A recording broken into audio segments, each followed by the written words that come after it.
Yangi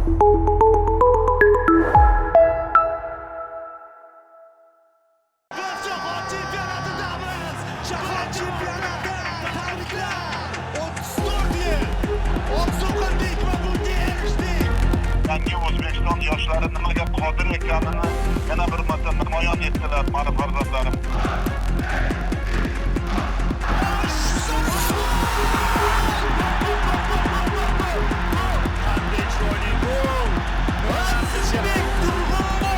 Jarima maydonchasi ichida Eldor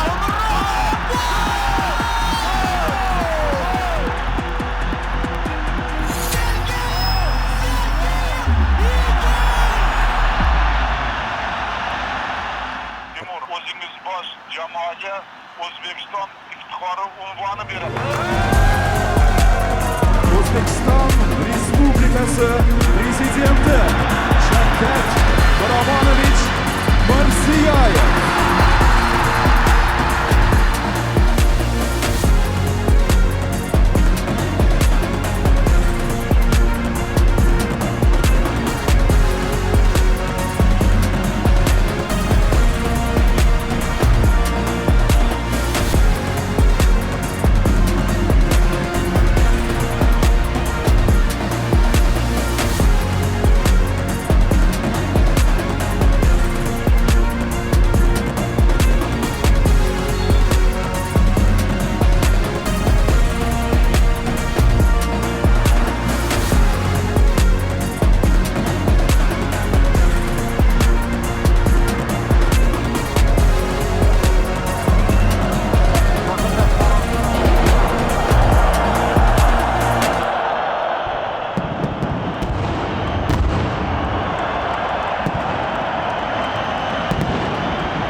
Assalomu alaykum. Biz bugun haftaning eng quvonchli voqeasi, yo'q, adashdim, mustaqil O'zbekiston tarixidagi eng quvonchli voqealardan biri haqida gaplashgani yig'ildik.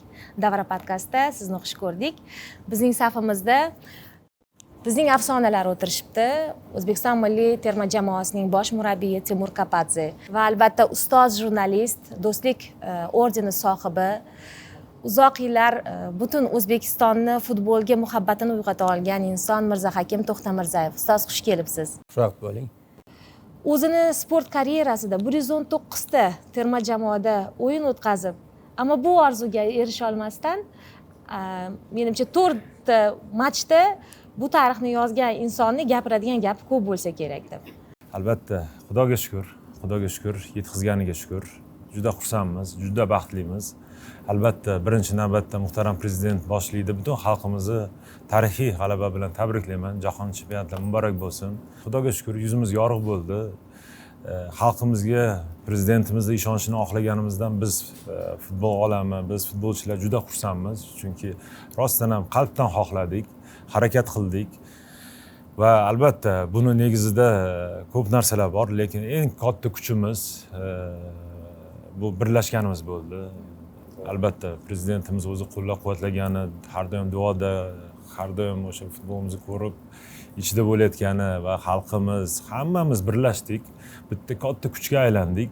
Bu hammamizga g'alaba muborak bo'lsin, chunki bu g'alaba hammamizniki. Atrofimizdagi muhit, qo'llab-quvvatlash, duodagi narsa bu bizga katta motivatsiya bo'ldi. Eng asosiy albatta prezidentimiz umrlari uzun bo'lsin. Eng katta motivatsiya albatta undan boshqa motivatsiya ham kerak emas. O'zi oxirgi uchrashuvda o'zi o'yindan keyin tabriklagani telefon qilib, undan keyin o'zlari kelib biz bilan birgalikda o'sha Qatarga qarshi uchrashuvda birga bo'lib tabriklagani, o'sha maydonda ko'rishga yonma-yon bo'lganimiz, bu menimcha bizdan baxtli inson yo'q menimcha. O'sha kungi o'yinda nazarimda Mirzahakim aka, Timur aka, o'sha kungi O'zbekistonni men aytdimda o'yindan oldin. Bugungi O'zbekistonni nafaqat Qatar, menimcha undan ham kuchli jamoalar ham yenga olmaydi. Bugun siz aytgandek, butun millatimiz, davlatimiz, hurmatli prezidentimizdan boshlab butun millatimiz, xalqimiz, butun O'zbekiston o'sha kungi g'alabani atrofida birlashgan edi. Shu kuch bor edi. Hattoki men shuni ijtimoiy tarmoqlarda kuzatib turdim.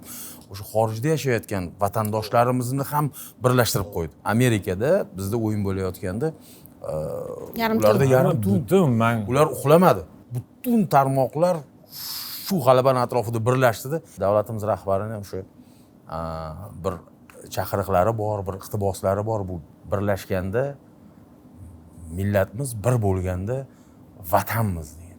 O'sha kuni o'zbek xalqi, umuman butun O'zbekiston bir bo'lib vatan bo'ldida. muhtaram prezidentimiz o'zi oyoqlari omadli keldi. Ikkinchi bo'limda keldi. 2 ta gol bo'lgani albatta o'sha har bir golda o'sha mehmonlari bilan kelgani va ular davrasida xursandchilik xalqimiz bilan birgalikda o'sha xursandchilikni yashayotganini va biz yashata olganimizni bu narsadan albatta juda futbolchilar ham biz ham juda xursandmiz, faxrlanyapmiz. Shu gap aytdingiz tayyorgarlik jarayonida. Aytdim-da Timur aka, qayerdan biz jahon darajasidagi jamoalar va murabbiylarda ham kam ko'ramiz. Murabbiy o'yinchi almashtiradi. Almashtirilgan o'yinchi maydonga tushiboq birinchi marta to'pga teganda bu gol bo'ladi. Bu ham murabbiyni bir shoirlarda ilhom bo'ladi-ku. Shoirlarda ilhom. Bu ichki hissiyotida. Ichki tuyg'usi. Nega aynan o'sha daqiqalarda o'zgartirdingiz desam, men avvalroq men nimadagi Sergeyevdagi ishtiyoqni sezib turibman. U maydonga tushishini kutyapti deyaptilar. Ko'zi yonib turibdi. Men unga o'ynash imkoniyati berishim kerakligini tushundim deydi. Lekin Eldordagi gol urishga bo'lgan ishtiyoq ham to'xtamayapti-da maydonda deydi. O'sha gol urguncha uni o'ynatish kerak. Demak, kutdim deyaptilar. O'zingiz aytdingiz. Chunki imkoniyatlari bor, ko'rib turibman, harakat qilyapti. Eldor rostdan ham munosib, chunki har bir o'yinda yetakchimiz, o'zi sardorimiz, o'shaning uchun ham muxlislarimiz oldida, muhtaram prezidentimiz oldida albatta imkoniyat berdim. Xudoga shukr, chiroyli gol. O'zi bu kuni har biri chiroyli gollar bo'ldi. Biz futbol va sizni ovozingizni bir ma'noda tushunib katta bo'lganmizda. Raza Hakim akani ovozlaridan futbol tantanalari, futbol bayramlari bilan Futbol alamlari, futbol omadsizliklari, to'ppa-to'g'ri kutilmalari. To'ppa-to'g'ri mana bular bilan ham bog'liq. Hammadan ko'ra sizni hissiyotlaringizni bilish qiziqda. Chunki o'sha 7 ta urinishimizdagi o'sha armonlarimiz bilan bevosita siz bog'liqsiz. Bu o'yinlarni sharhlagansiz. Avvalo haqiqatdan hayitga zo'r hayitlik bo'ldi. Men bu gapni juda ko'p takrorladim. Arafa oqshomida Abu Dabida biz o'sha kuni hammamiz yaxshi bilardik. Bizga bitta ochko kerak debda. Lekin o'sha ochkoni ishlashning turli yo'llari bor edi.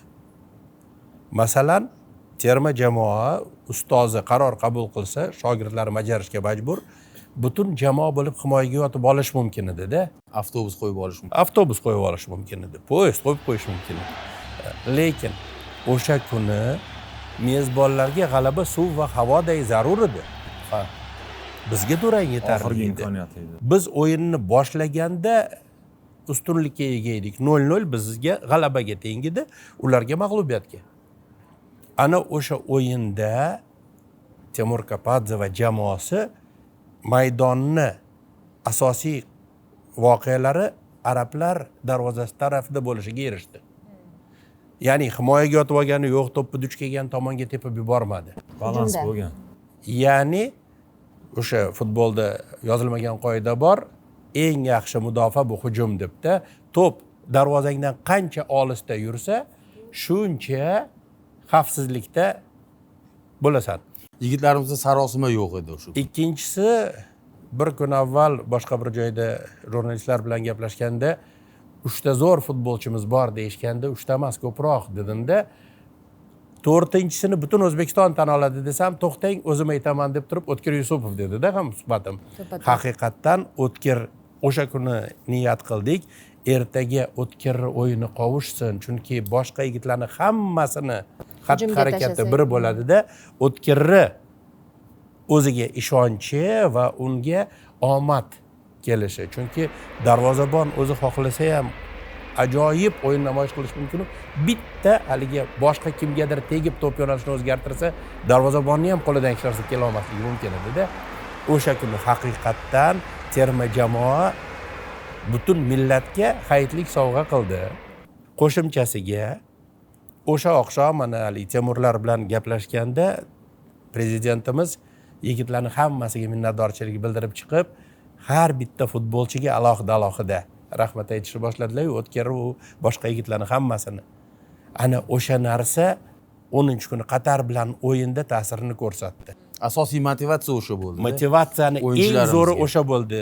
G'alabani yana bitta muhim jihati bor. Mana hozir Mirza Hakim aka aytganlaridek, nafaqat bu O'zbekistonni o'sha mundialga chiqishi yo boshqa bir ikkita jihat juda ham bir e'tiborimizni tortdi. Birinchidan hozir aytganingizdek, davlat rahbari bilan birgalikda bo'lib ham qo'shni mamlakatlar va biz uchun juda madaniy jihatdan juda yaqin bo'lgan Ozarbayjon hukumat rahbarlarini ishtiroki va ularning xursandchiligi yana bir narsadan dalolat beradi. Bu nafaqat bu bizani millatimizni, balki bir mintaqani ham birlashtiruvchi omil sifatida ko'rdim. O'sha Toshkentda bo'lgan o'yinda ham yoki Abu Dabidagi o'yin yoki va shu jarayonlar orasida agar kim internet tarmog'ini kuzatgan bo'lsa yoki men o'sha kuni qo'shni respublikalar vakillari umuman bunga ishtiyoqlarini, O'zbekiston jamoasini xuddi o'zini jamoasidek, yana bir umumiy bir mintaqani jamoasidek ko'rayotgani bu futbol nafaqat bizning millatimizni, balki mintaqani ham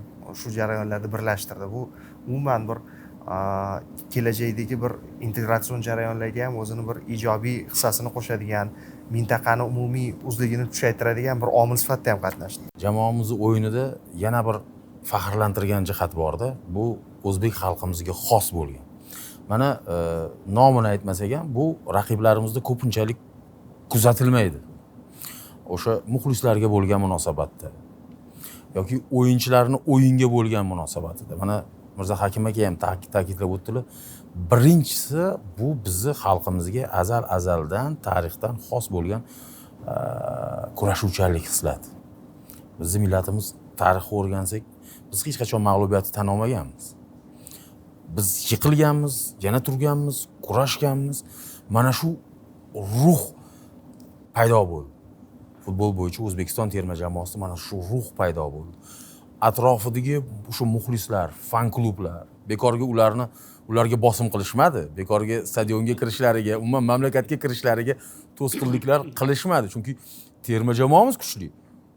Muxlislarimiz haligi o'sha to'siqlar bo'lmasa maydonga tushadiganda, to'siqlar bo'lmasa hamma bir-biriga mos munosib. Kurashuvchanlik bizning millatimizga xos. Ikkinchisi, menimcha fikrimni qo'llab-quvvatlaysizlar, bu halollik. O'zbek millatiga azaldan xos halollik. Ya'ni biz mana shu saralash bosqichida hech qachon raqib jamoaning muxlislariga qandaydir bosim o'tkazishga, ularning bir kayfiyatiga ta'sir qilishga harakat qilmadik. Bu halollikni namoyish etdik va o'yinchilarimizni, Mirza Hakim aka, mana siz ta'kidladingiz. Maydonda g'alaba kerak, gol kerak. Mana shu hal qiluvchi bosqich, lekin o'sha 0-0 ga rozi bo'lib, o'yinchilarimiz o'sha arzimagan vaziyatlarda yotib olish, o'yinni ataylab tugatishga harakat qilish, ya'ni halol o'yin ko'rsatishdi. Halol o'yin ko'rsatishdi yoki oxirgi o'yinda Qatar bilan Jahon chempionatiga chiqib bo'lgan edik. Hamma natija hal qilingan edi. Mana shu yerda ham xalqni oldida, muxlislarni oldida, prezidentni oldida oxirigacha halol katta futbolni namoyish qilishdi. Bolalar ham buni tushunadi. Har biri vatanparvar. Birinchidan, ikkinchidan libosini kiydimi? Jonini berishga tayyor. Har birimiz, chunki bu vatan jamoasi, o'ylaymanki, xuddi shunaqa. O'shaning uchun chetda o'ynaydim boshqa, lekin keldimi, terma jamoa libosini kiydimi, borini beradi. Men Temurning bitta gapini juda yaxshi eslab qo'yganman. Manaman degan o'yinchini ham almashtiradi murabbiy sifatida. O'yini balki qovushadimi, yo'qmi degan futbolchini ham maydonga tushiradi va hozir eslataman, qolganini Temur o'zi davom ettiradi. Aka, bizning jamoamiz bir oila, bir tan, bir jon. Hammasi bitta maqsad uchun kurashadigan jamoa. Bizga jamoada raqobat kerak emas, terma jamoada dedi-da. Odatda raqobat kerak deymiz. Raqobatlashsa, o'z ustida ishlaydi, kuchliroq o'ynashga harakat qiladi o'yinchi deymiz. Biz sport jurnalistlari. Temur aytdi, yo'q. Ular raqobatchi emas, to'g'ri. Ular raqobatchi emas dedi. 3 ta darvozabonini misol qilib keltirdi. Aytdi, asosiy darvozabon qilib bittasini qo'ydik, turibdi. narigi ikkitasi zaxira o'rindig'ida nima niyat qilish kerakmi? Bugun bu ko'proq to'p o'tkazib yuborsa, buni trener olib jarohat tashlaydida yoki man jarohat turaman. olsa, Almashtirsin. man o'ynayman deydi. Unaqa kerak emas. Trenirovkada hammasi mehnat qilyapti, lekin bittasi maydonga tushadi o'shani. Qolganlari ham shu jamoa uchun borini beryapti deb. Timur?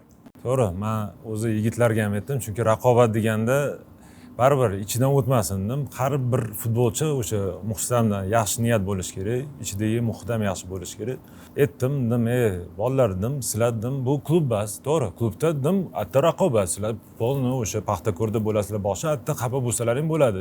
O'ynamayapman, intilasizlar, harakat qilasiz, lekin terma jamoaga ayrim paytda kelinadi.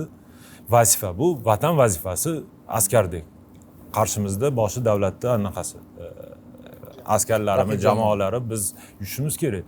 Keldikmi, har birlarini kimdir 5 minutga chiqadi, kimdir birinchi 90 minut o'ynaydi, 2 minutga chiqadi, kimdir chiqmaydi, lekin hammamiz dedim tayyor turishimiz kerak va shunaqa niyatda bo'lishimiz kerak.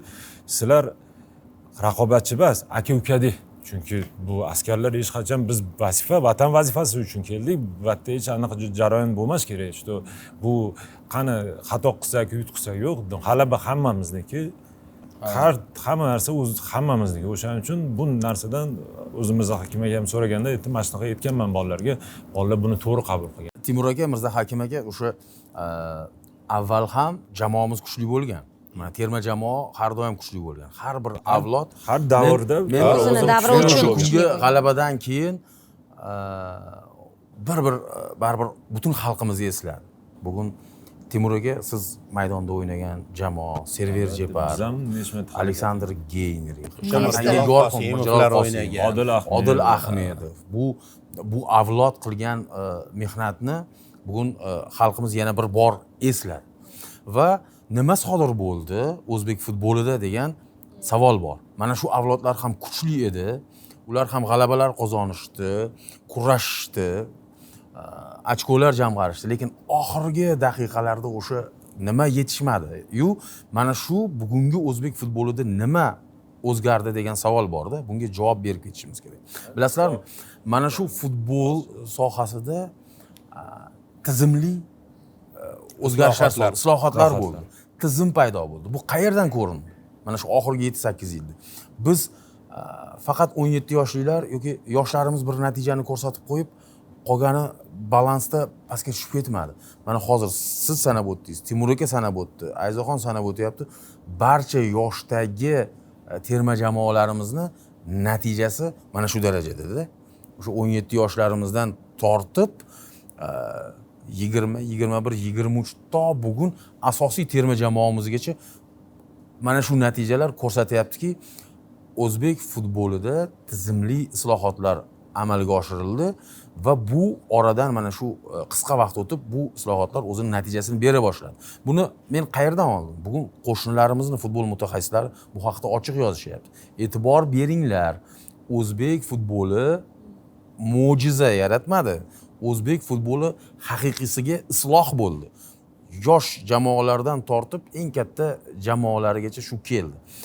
Bugun jamoada, terma jamoada o'sha har doim men sezardim-da, mana shu terma jamoamizda qaysidir nuqtada, qaysidir pozitsiyamizda o'yinchi yetmay qolishi, o'sha zaxirani yetishmay qolishi, jarohatlar pand berardi Timur aka, to'g'rimi? Misol uchun asosiy o'yinchilarimiz safdan chiqib qolardi. Qayerdadir hakam bo'lardi. xatolarda qovun tushirardi. Bugun jamoani mana oxirgi o'yinda ham o'zgarishlaringizdan sezdik. Bugun jamoada har bir chiziqda biz foydalanishimiz mumkin bo'lgan shay bo'lib turgan o'yinchilarimiz bor. Mana sizga rahmat. Ularni raqobatda emas, har doim maydonga tushishga tayyor holatda ushladim deyapsiz. Bugun ana shu tayyor futbolchilarning yetishib chiqishi ham o'sha tizimli islohotlardan-da, orqadan kelayotgan yosh iste'dodlarimiz ular tezroq katta maydonlarga tayyor bo'lishi ham sodir bo'ldi-da. Shunaqa o'sha qarorlarda o'zi akademiyalarda ishga tushirishi, ularda o'sha sharoitlarni yana yaxshilash, ommaviylashtirish futbolimizni, qaysi o'sha institutlar orasida har bir anaqada mahalladan boshlandi liga. Mahalladan-da futbolga bolalarda yana ham ko'p jalb qilish, bu ommaviylik degani sizda hozir deylik 3 ta 4 ta futbolchi bo'lsa, o'sha kimnidir chaqirish, sizda 10 ta bo'lishi mumkin. Deylik hozir 1000 ta bo'lsa 10 mingtadan albatta undan yana ham kuchli futbolchilar jalb qilsa bo'ladi. O'shaning uchun har bir qadami albatta hurmatli prezidentimiz siyosatlarini ham olib qarasalaring, bilimga, ilmga birinchi navbatda urg'u berishdi. Mayli meditsina, har bir sohaga o'ziga yarasha sport bu millatimiz sog'lom degani. Bolalarimiz albatta har biri balkim futbolchi bo'lmas, boshqasi bo'lmas. Aniq sog'lom bo'ladi. Bu millatimiz sog'lom bo'lsa, aqlli bo'lsa, bilimga ega, ilmga ega bo'lsa, bu kelajagimiz qanaqa porloq bo'ladi. Ota-onam ham, o'zim ham juda faxrlanaman shunaqa prezidentimiz borligidan, chunki rostdan biz endi futbol oilasimiz va futbol tarafdan qaraymiz. Biz futbolimiz uchun biz qilib berayotgan sharoitlar, biz faqat ishlashimiz kerak va albatta bunaqa prezidentimiz, bunaqa xalqimiz bo'lgandan keyin biz zabt qilolmayotgan marroq bo'lmaydi, marra bo'lmaydi bu narsa. Bitta gapda Temurni iborasi, Temur bir safar aytdi, prezidentimiz mamlakat futbolini bosh murabbiyi. Chunki mamlakat futbolini bosh murabbiyi nafaqat terma jamoa haqida, balki butun futbol haqida o'ylayapti-da. Men savolim Timur aka sizga ham, Mirzahakim aka sizga ham o'zi mana natijalarni aytyapmiz. Har bir terma jamoaning muvaffaqiyatidan quvonyapmiz. Bu o'zi asli qanday sodir bo'ldi? Nimalar o'zgartirildi? Qanday o'zgartirildi va bu qanday ishlayapti? Eng asosiy bu o'sha adolat kirgani. Chunki Ochiq aytaylik, korrupsiyani yo'qolgani. har bir sohada bu narsa bari to'sqinlik qiladi o'sish uchun. Adolat to'g'ri bo'lsak, hamma narsa to'g'ri ishlansa, albatta har bir murabbiyimiz bilimga ega bo'lsa, hamma narsa bir-biriga bog'liq. Albatta o'sish bo'ladi, rivojlanish bo'ladi. Buni prezidentimiz ham yaxshi tushunadi. O'zi futbol kelganda birinchi o'shandan boshlandi. O'zi korrupsiya, tozalashdan bu hamma narsa o'shani mevasi hozirgi kundagi mashg'ulotlar. Hozir shu anaqa yodimga tushib ketdi bir narsa, bir uncha uzoq vaqt bo'lmadi. O'sha olimpik terma jamoasi to'g'risida shu ko'rinmas medal degan bir hujjatli film tayyorlandi. O'sha premyerasida men qatnashganda filmdagi sizni intervyu qismlaringiz va umuman oxirida aytgan nutqingizdan narsa shu jarayon ko'rsatildiki, davlat rahbari tomonidan yaratib berilayotgan umuman sharoit, e'tibor boshqa. Ya'ni hatto filmda va keyin o'zingiz nutqingizda ham o'sha nutritsovutlarning ishigacha bo'lgan jarayonga batafsil to'xtaldinglar va o'ylaymanki o'sha olimpik bu hozirgi bugungi g'alaba uchun ham juda ham bir katta poydevor, siz uchun ham bir alohida tajriba va o'ylaymanki bundan keyingi umuman zafarlar uchun ham bir juda katta bir dars ham bo'ldi, to'g'rimi? Albatta, professionalizm deganda futbolchi o'zidan birinchi o'zi professional bo'lishi kerak. Chunki uxlash turish, ovqatlanish, tiklanish jarayoni, qanaqa tayyorgarlik ko'rishi, o'zini tutishi, hamma narsa bu jarayon. Biz o'sha futbolchilarimizga, biz yoshlar bilan o'shalarga bu narsani sindirishga harakat qildik. Qanday sindirishga? Chunki siz kimgadir sen buni qilishing kerak degan narsa desa, qo'rqqanidan qiladi, lekin o'zi tushunmaydi. Biz tushuntirishga harakat qildik. Chunki biz har doim futbolchini kontrol qila olmaymiz. Uyga boradi, nima ovqatlanishini, u qancha bilimga ega bo'lsa, o'shanda u o'zini professional. Top o'rindagi har bir futbolchini olsangiz, ana даже Eldorlar ham keladi.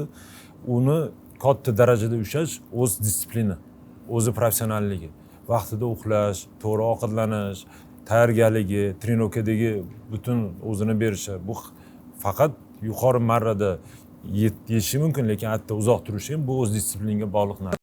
Bilasizmi, bugungi avlod uchun hozirgi aytgan gapim buni nimasi qiziq yoki buni nimasi muhim deb tuyulishi mumkindir. Lekin g'amxo'rlik, sharoit yaratilishi desak, bu oddiy so'z bo'lib qoladi-da. 20 yil 30 yil avvalga qaytadigan bo'lsak, bolalar maktablarida oddiy to'p yetishmasa, o'ynaydiganlarning formasi xudo biladi qanaqa bo'lsa, qayergadir borib uchrashuv o'tkazib kelish uchun transportga pul topilmasa yoki trenerlar raqib o'yinini o'rganib tayyorgarlik ko'rishi uchun video yozuvlarni topish muammosi bo'lsa, mana shunaqa muammolar juda ko'p edi-da. Oxirgi yillarda uni ko'rsatish imkoniyati bo'lmasa, oxirgi yillarda e'tibor bergan bo'lsangiz, o'quv mashq yig'inlarini o'tkazish muntazam ravishda yo'lga qo'yildi. O'zbekistonda o'tkazilyapti. Qaysidir yosh mana Farg'onada rossiyaliklar bilan ikkita uchrashuv o'tkazdi FIFA kunlarida. Qaysidir yosh Olmaliqda, qaysidir yosh Do'stlikda, qaysidir yosh yana qayerdadir shug'ullanyapti. Qo'shimchasiga mana shular o'zi bilan o'zi o'ynab yuraversa saviyasi o'sib qolmaydi-da. Buni ham tan olaylik. Musobaqalarchi o'zimizda o'tayotgan nechta Bizda musobaqalar o'tkazilyapti. Bu qanchalik tajriba. Lekin o'zimizda o'ynasa, u ham bir haligi sharoit o'zimizniki, teplichniy degan so'z bor-ku, o'shanga o'xshatib qayerda raqib bilan o'ynash terma jamoa uchun foyda bersa, marhamat bor, o'yna, shug'ullan. Turkiya kerakmi? Mana Turkiya. Birlashgan Arab Amirliklari kerakmi? Mana Birlashgan Arab Amirliklari. Shu bugungi kunda hozir yoshlarimiz Chilida 17 yoshlilarimiz Chilida birinchi uchrashuvda g'alaba qozonishdi. Bundan keyin hali ikkinchi o'yini bor, keyin Boliviyaga o'tadi. Chet eldagilar kecha ishonmasdi, chunki chet elda o'ynayotgan Shomurodov yo'q edi. Abduqodir Husanov yo'q edi, endi misol uchun aytadigan bo'lsak-da, bugun o'shalar bor. Yana bitta yoqqan gapi Abduqodir Manchester Cityga borganda bergan intervyusida, siz APLdagi Angliya Premyer Ligasidagi birinchi o'zbek futbolchisiz, shu munosabat bilan qanday his-tuyg'ularni kechiryapsiz desa, javobi ko'p bo'ladi. Ha, men birinchisiman, lekin hali o'zbeklar ko'p keladi dedi-da. Bu oxirgisi emas. Ha, bu oxirgisi emas dedi. O'shitga qo'shib ketayim, bu katta reklama. Ular o'tda o'ynayotgani O'zbekistonni sharafini e'tiborni qilishyapti. qaratib beradi. Har biri Shomurodov Romada o'ynayapti, kuchli Italiyani jamoasida o'ynayapti. Top Bu imij tarafdan har taraf. Men o'z bolalarga ham aytaman, sizlar deyapman, shunaqa o'ynanglar, sizlar har bir biz endi terma jamoa ayrim vaqt to'planib o'ynaydi. Bular har hafta chiqib O'zbekistonda yigitlarni o'shda O'zbekistonni taqdim qiladi. Targ'ib qiladi. O'shaning uchun har o'yinda chiqqanlaringda bilinglar, shu sizlar o'zlaringiz uchun emas, vatan orqalaringda turibdi va ularni namoyish qilyapsizlar. bir narsani kuch tasavvur qilaylik, bir narsani tasavvur qilaylik. Biz tasavvurimizga sig'armidi? O'zbekiston terma jamoasini Qatar ustidan qozongan g'alabasi bilan yoki jahon chempionatiga chiqqani bilan Manchester City rasmiy sahifalarida tabriklayapti. Mana shu Abduqodir Husanov misolida bizni tabriklayapti. Bu ta'bir joiz bo'lsa bemalol aytishimiz mumkin. Bugun Angliya futbolini e'tibori o'zbek futbolida. Mana shu asosiy juda katta erishilgan, har qanday chempionlikdan ham qadrliroq bo'lgan natija aslida mana shuda. Mana bugun yigitlarimiz misolida butun e'tibor qaratilyapti. Bir narsa esimga tushib ketdi. Davlat rahbari esingizda bo'lsa, sizga o'sha O'zbekistonda xizmat ko'rsatgan sport ustozi unvonini berganlarida aytgan edilar. Sizlar shunday plankani, marrani baland qo'yib qo'ydinglarki, biz yetib ulgurishimiz kerak. Men bir safar PFL rahbari Diyor Imomxo'jayevning intervyusini ko'rgandimda, nimaga biz mundialga chiqmaymiz deb jurnalist to'lib toshib Diyorga savol bersa, shoshmang, sizga men boshqa savol beraman. Nimaga boshqa sohalarda biz eng zo'r emasmiz? Nimaga tibbiyotda, nimaga ta'limda? Ya'ni hammasi bir-biriga bog'liq. Faqat futboldan maksimumni talab qilamiz-ku, lekin o'zimiz ishlayotgan sohalarda biz o'zimiz boshqa reytinglarda turamiz-ku. Yoki kinoda. Ha, yoki kinoda, yoki jurnalistikada va hokazo. Diyorni aytmoqchi bo'lgan fikrini rahbarni o'sha tillardan eshitganda tushundim-da. Ya'ni butun mamlakatga va nihoyat O'zbekiston milliy terma jamoasi marrani baland qilib qo'ydi va barcha sohalar, shu mamlakatda yashayotgan O'zbekistonning barcha fuqarolari qaysi ishda ishlamasin, eng zo'ri bo'lishga va o'sha jahonni darajasiga ko'tarilish uchun harakat qilishga katta bitta turtki ham berdi. Endi eyforiyadamiz va bu euforiya bir necha oylar davomida davom etadi, bu aniq. Lekin bizni 2026-yilda mundial kutyapti. Biz o'sha Meksikada, Amerika Qo'shma Shtatlarida va Kanadada o'tkaziladigan matchlarda o'sha siz o'zingiz aytgandek, rahmatli Hojiboy Tojiboyev aytgandek, muz qaymoq emas, o'yin o'ynagani borishimiz kerak. Biz hammamiz shuni kutyapmiz. Endi ungacha bo'lgan proses muhim. O'rtoqlik uchrashuvlarini o'tkazishimiz kerakda, endi mintaqani o'zida emas. Shimoliy Amerikadagi mintaqa bilan Janubiy Amerikadagi mintaqa biz bilan bitta savatchaga tushib qolishi mumkin bo'lgan mamlakatlarning darajasida o'yinlarni, o'rtoqlik o'yinlarini o'tkazishimiz kerak. Yaqin o'sha sentyabrdagi FIFA kunimizda kafa musobaqasi bor. Yarim gruppasi Tojikistonda bo'ladi, yarimi chet elda bo'ladi. O'shaning uchun bizda bo'ladi. Hatto ham qiziqarli uchrashuvlar bo'ladi va undan keyin oktyabrda, noyabrda ham FIFA kunlari bor. Albatta, hozir u prosess ketyapti. Federatsiya o'sha xalqaro bo'limi bu narsani ustidan shug'ullanyapti. Albatta, hozir endi biz mundialga chiqdik, albatta yaxshi raqiblar o'zi ham xohish bildiradi biz bilan o'ynash uchun. Mundialga chiqish, umuman bu g'alabalarni kattaroq masshtabdagi ahamiyati bordi. Bu O'zbekistonning birinchidan yumshoq kuchi, ya'ni bu imidji, bu albatta bu yumshoq kuch, bu bir diplomatiyaning bir qismi ham. Ya'ni O'zbekiston o'zini xalqaro miqyosda faqatgina xalqaro hamjamiyatning bir qismi emas, u xalqaro hamjamiyatni ilg'or bir mamlakat ekanligini, sport rivojlanayotganligi, bu sport rivojlanishi hozir aytib o'tilgandek parallel juda ko'plab sohalardagi e'tibor va kuchlarni mobilizatsiyasi natijasi. Ya'ni bunga boya aytilgandek iqtisodiy sharoit yaratilmasa yoki ta'lim yoki mana hozir aytganlaridek ovqatlanishdan tortib boshqa e'tiborgacha bo'lgan mutaxassislarning saviyasi mamlakatda shu darajada bo'lmasa, bu bunaqa natija bo'lmaydi. Bu umuman aytganda xalqaro miqyosda O'zbekistonni imijini ko'tarilishi ham, obro'sini, taniqliligini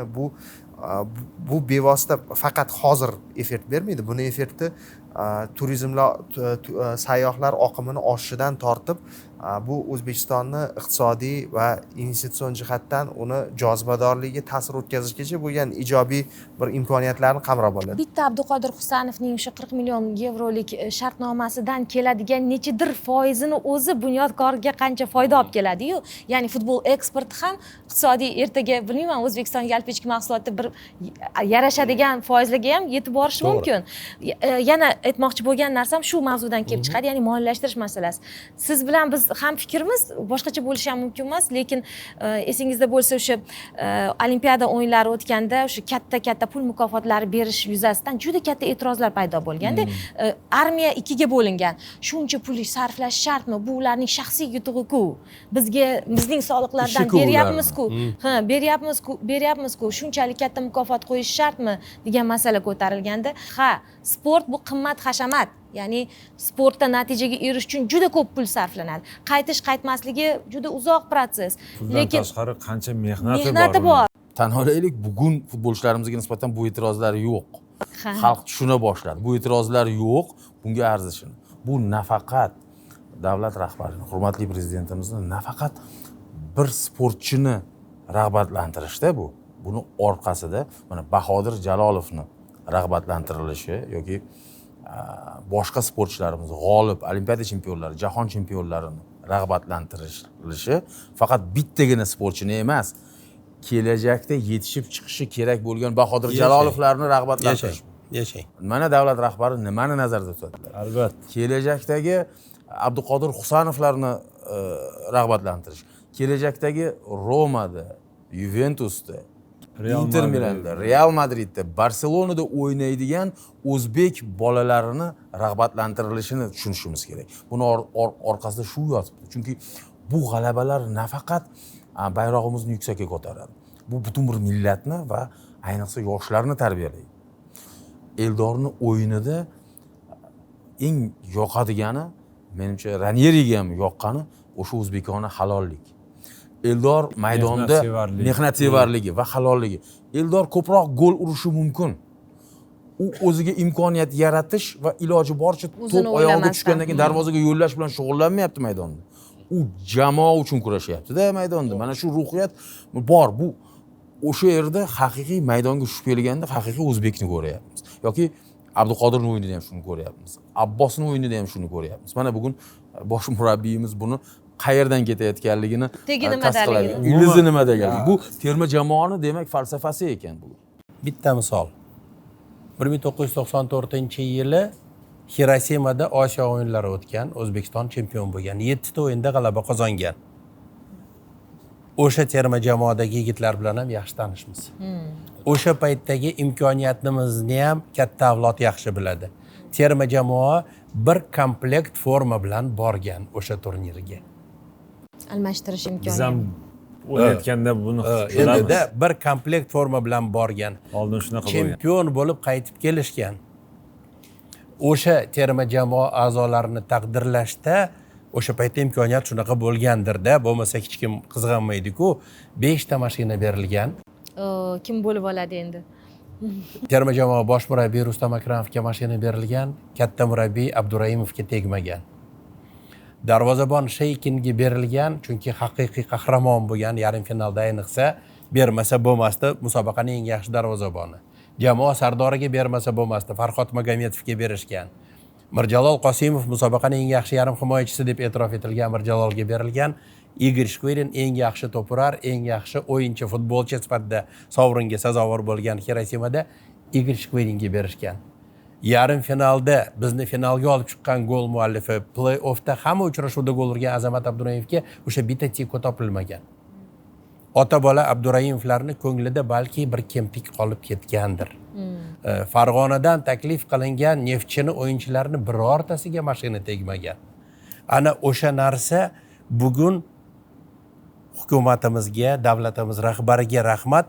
Birortasini haligi san o'gaysan deyilmayapti-da. Bu narsaga ham e'tibor qaratishni xohlardim. Kimdir 1 daqiqa ham o'ynamadi. Hozir shu haqda ham gapirishyapti-da, kechirasiz. Mana Temur Qala ta'kidlab o'tdi. O'shalar mashg'ulot vaqtida terma jamoa shu musobaqaga, shu uchrashuvga tayyorlanish uchun borini berdi. Maydonda faqat 11 tasi o'ynay oladi xolos. Shuning uchun kimdir 1 daqiqa o'ynamasa ham faxriy unvon oldi, sovrin oldi, e'tirofga sazovor bo'lyapti, chunki hissasini qo'shdi. Yana bitta narsa, faqat minutlar jamoa mukofotlandi, jamoa a'zolari mukofotlandi-da. Jamshid Iskandarov zaxiradan tushdi, 2 ta golga uzatma berdi. Faqat minutda emas gap, o'sha futbolchi hammaga quvonch bag'ishladi. Nima uchun biz qandaydir faqat soatlar yoki minutlar bilan chegaralab kimgadir bundoq mukofot beramiz, kimgadir bundoq mukofot beramiz deb. Bu bir tarafi. Ikkinchisi, sizlarni podkastlardan kelib chiqib aytmoqchi bo'lganim, mana shularning hammasi O'zbekistonda tinchlik, xotirjamlik, farovonlik borligi uchun ro'y beryapti va biz bugun bayram qilyapmiz. Biz bugun siz bilan birga jahon chempionatiga qandoq tayyorlanamiz deb o'tiribmiz. Ana davlatlarda odamlar yashash haqida, tirik qolish haqida, ertalab uyg'onish to'ydirish haqida o'ylayapti. Bu tomonini ham inobatga olishimiz kerak-da va futbol mana shu 38 millionlik O'zbekistonga ertangi kunga yana bir umid, ishonch bag'ishlagani uchun futbolga, terma jamoaga, uni ustoziga, mutaxassislariga, futbolchilarga, tashkilotchilarning hammasiga rahmat aytish kerak. Davlatimiz rahbariga, prezidentimizga katta rahmat.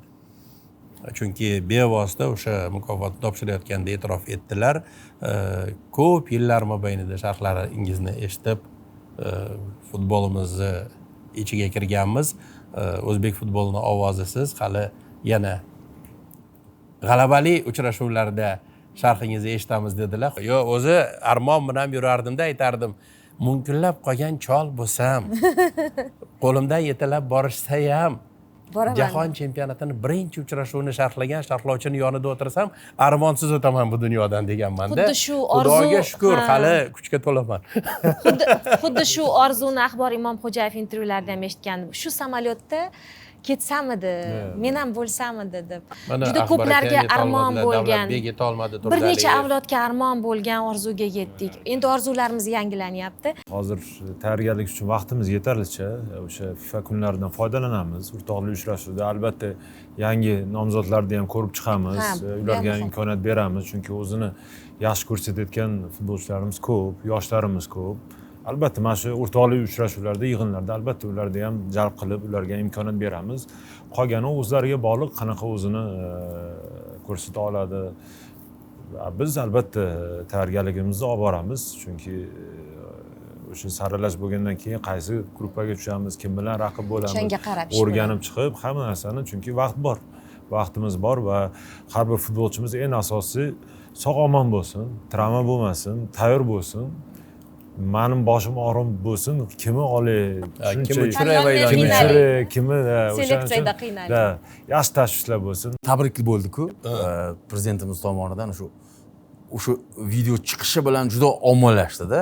Birinchi o'sha telefonlarda suratga olingan varianti chiqdi. Eng bir yoqimlisi o'sha davlat rahbari bilan xalqning orasidagi masofa so'nggi yillarda juda qisqarib ketganini-chi bir jumla tasdiqladi. Haqiqiy xalq prezidentini bir timsolini ko'rsatib berdi-da. O'tkir bolam dedilar. Har bir futbolchini pozitsiyasini, qanaqa o'ynaganini, nima Hammasini qilganini Har birini aytganini bilishlari, har birini xuddi ismi shu. bilan bilishlari va o'yindagi ko'rsatgan. Mana aytayaptilarki, o'tkir bolam, bugungi 6 ta seyf amalga oshirilgan seyflarni gapiryaptilar yoki Jaloliddin bilan Eldorni aytayaptilarki, bugun haqiqiy yetakchi sifatida butun jamoani oldiga boshlab turdinglar yoki murabbiy sifatida siz bilan suhbatlashganlarida mana shu emotsiyalar birinchi navbatda. Ikkinchi navbatda bir ko'rsatuvimiz yakunida har biringizga bir masalani o'rtaga tashlamoqchiman, e'tiboringlarni qaratmoqchiman. Menga mana shu terma jamoamizni muhim o'yinlaridagi madhiyamizni ijrosi har qachondagidan ko'ra ta'sirliroq tuyuladi. Mana shu terma jamoani o'yinlaridagi bayrog'imiz davlat bayrog'i millat bayrog'iga aylanganini his qilaman-da. Bugun u millatdoshlarimiz yelkasida, yuzida, to'ppisida, qo'lida. Ayniqsa qaysi o'yinligini aniq eslay olmayapman, yomg'ir yog'ayapti.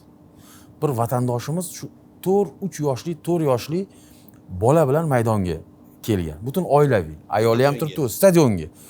O'yin tomosha qilyapti. Yomg'ir yog'ib yubordi-da. Shunda bir yonida turgan vatandoshimiz bolani bayroq bilan o'rab qo'ydi. Bayrog'imiz bilan o'rab qo'ydi. Mana shu yomg'irdan himoya qiladigan, shu boshi bilan qo'shib bayrog'ning himoyasidagi bolani kadri haligacha ko'z oldimda-da. Mana shu uchrashuvlarni, mana shu terma jamoamizning o'yinlarini men uchun, xalqimiz uchun eng qadrli lahzalaridan biri shu. Bugun mana shu o'yinlarda madhiyamizning ichiga kirib ketamiz-da. Mana shu o'yinlarda bayroq ushamagan odam ham ushagisi keladi, bayroqni baland ko'targisi keladi. Muhabbat oshadi. Shuning uchun ham sportdagi g'alabalar, boshqa kasblardagi g'alabalar, erishilgan natijalar ko'pincha asosiy foizlarda 90% ga o'sha kasbni g'alabasiga aylanadi va o'sha mutaxassisni g'alabasiga aylanadi.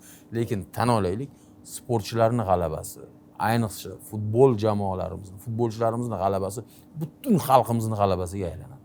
Mana shu kunga o'sha jahon chempionatiga chiqqanimiz xabari Birlashgan Arab Amirligiga va so'nggi o'yindagi bunaqangi yorqin g'alaba o'sha kuni butun xalqimizning g'alabasiga aylandi va eng yana o'sha yomg'irga o'xshagan bitta xislat o'sha Birlashgan Arab Amirligi o'yinidan keyin butun jamoa fan klubning oldiga keldi-ku.